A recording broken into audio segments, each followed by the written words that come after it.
Opa, eu sei que você não aguenta mais ouvir, eu pedi para você fazer o triplo C, curtir, comentar e compartilhar, mas eu peço porque 4 entre cada 10 pessoas sequer estão inscritas no canal e a maioria não ativa as notificações e nem curte o vídeo e isso prejudica o nosso algoritmo. Então ajuda a gente aí. Obrigadão. Se arrepender. Última pauta do dia, STF. O mestre Guzzo diz: STF e PGR afundam-se cada vez mais no negacionismo jurídico. É um bom termo, né? Porque, afinal de contas, negam que a lei obrigue a se fazer o que está escrito nela. Em vez disso, dão a si próprios autorização para violar abertamente o sistema legal vigente no Brasil, com o pretexto de que são os únicos capazes de manter a democracia e combater seus inimigos. Meus amigos, o tema da minha coluna na Revista Oeste, que deve ter saído agora ou vai sair agora, e eu mandei para os meus apoiadores do Locals quarta-feira, foi sobre o caso de Roma. Entre vários, Daniel Silveira, Felipe Martins, Clesão morreu, a Débora do Batom, vários casos absurdos. Esse de Roma talvez seja o que expresse de forma mais evidente o caudilismo alexandrino. É puro lawfare, é vendetta, é republiqueta das bananas. Eu sou a lei. Eu não gostei. Como ousa trocar farpas e bater boca comigo no aeroporto? Eu vou usar todo o poder do Estado brasileiro para te ferrar. Isso é coisa de republiqueta das bananas. Abuso e perseguição no caso do aeroporto de Roma, escreveu o editorial da Gazeta. Não há absolutamente nada em todo esse episódio que se possa considerar justo ou legítimo. É fora da lei o tempo inteiro. Outra reportagem na Gazeta do Leonardo Desideri. Caso da família Montavani mostra poder do STF para perseguir opositores. Desafetos. É tudo errado. Eu explico lá no texto. Testemunha é a mulher do Alexandre. O filho foi agredido, mas virou injúria real. E não tem nenhuma prova, porque as imagens que nós não vamos ver não tem áudio. O caso dos Montavani não poderia ser investigado no Brasil. Tem um problema de foro, tem um problema de lugar, tem o problema do delegado que foi afastado, o outro que reabriu o caso sem novidade, a PGR que está no foro inadequado, entrando agora no jogo, vazamento de conversas, recado pela imprensa de que o Alexandre de Moraes está irritado. Tudo, não é que cheira, não. É um odor, um futum insuportável de republiqueta bananeira. Tudo. Que foi exatamente o ponto do Deltan Dallagnol. Denúncia contra a família Mantovani prova que Brasil é bananeiro. É isso, gente. Não levem esse país a sério. A PF, a PGR e o próprio Supremo parecem trabalhar em conjunto com a premissa bizarra de que existiria um tal foro de prerrogativa da vítima. Isso é como a vítima do crime seria Moraes. Então o Supremo deveria julgar o caso. E mesmo no caso do filho do Moraes, é extensivo à família toda. Daqui a pouco um primo distante de 5º grau sofreu uma agressão verbal, o STF vai atrás. É bizarro. E a justiça como fica? Bom, na República Bananeira que é o Brasil, no governo Lula 3, o STF dá uma banana para justiça. Meu parceiro. Vamos lá. O Vance gerou, digamos assim, alguma desconfiança em alguns republicanos mais tradicionais, em alguns conservadores como a National Review e por aí vai, né? Ele virou católico mais recentemente. Isso para mim pesa muito a favor dele. É alguém que entende a guerra cultural, que não acena para a seita ambientalista, pró-vida, condena o aborto, mas ele tem uma pegada mais populista na economia. Ele está preocupado com resultados concretos para a classe média baixa. Ele veio disso. Ele era aquilo que se chama White Trailer Trashers, né?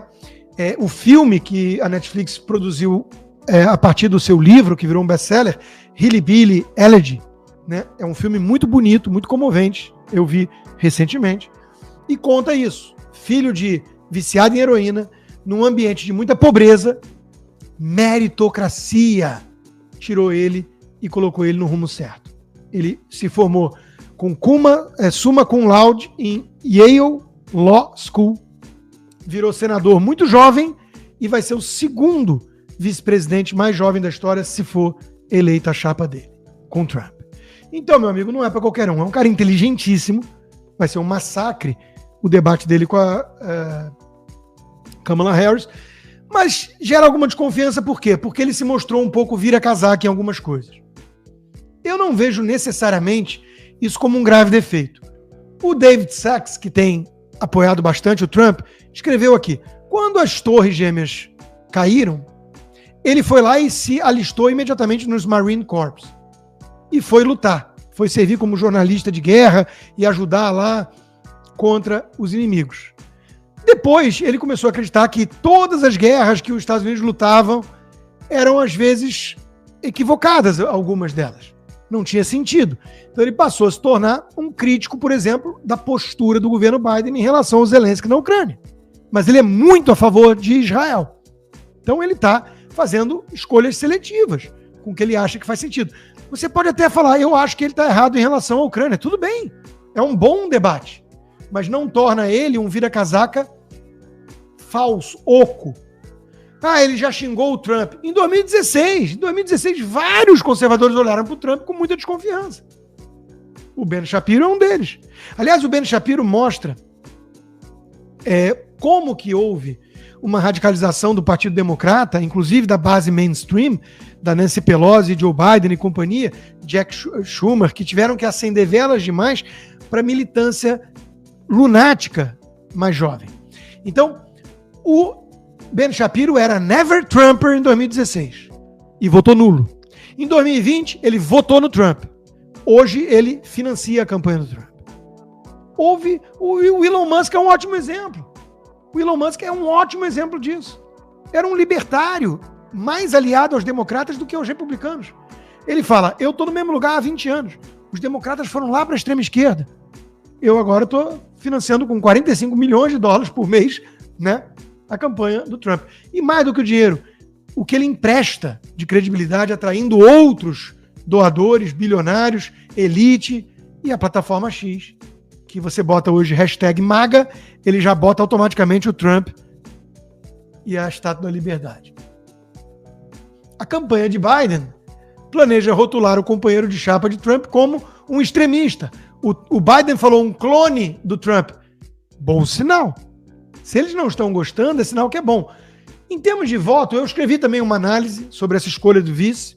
Eu não acho que ganha tanto em termos de voto. Eu acho até que a escolha dele mostra que o Trump está muito confiante na vitória. Ele está pensando no legado do governo. Então ele pegou uma nova liderança jovem em quem ele confia. Ele acredita, ele gosta do J.D. Vance. Agora, talvez ganhe votos ali no Rusty Belt, no cinturão da ferrugem, Michigan, Pensilvânia ali, porque ele se comunica muito bem com esse povo. Ele vem disso, né? De Ohio, a industrialização decadente. Então ele fala com uma classe média baixa americana, que é um quadro importante do eleitorado, sem dúvida. Então agrega sim. E o Elon Musk gostou, chamou de decisão excelente, e o Elon Musk é nosso herói sem capa, a gente gosta, a gente confia, como eu disse, doando 45 milhões de dólares por mês, né? Então, vamos nessa, vamos com a chapa Trump-Vance, que precisa trocar só 2 letrinhas do Trump-Pence, né? Mas há um upgrade na minha visão. Porque o Mike Pence foi escolhido ali por uma necessidade de acalmar o público evangélico que desconfiava muito de quem era o Trump, que é um cara meio fanfarrão e você não está escolhendo ele para ser o seu pastor moral, o seu reverendo. Para isso tem outras lideranças, né, religiosas. O Trump tem que ser um bom gestor. E ele foi. E ele entregou bons resultados.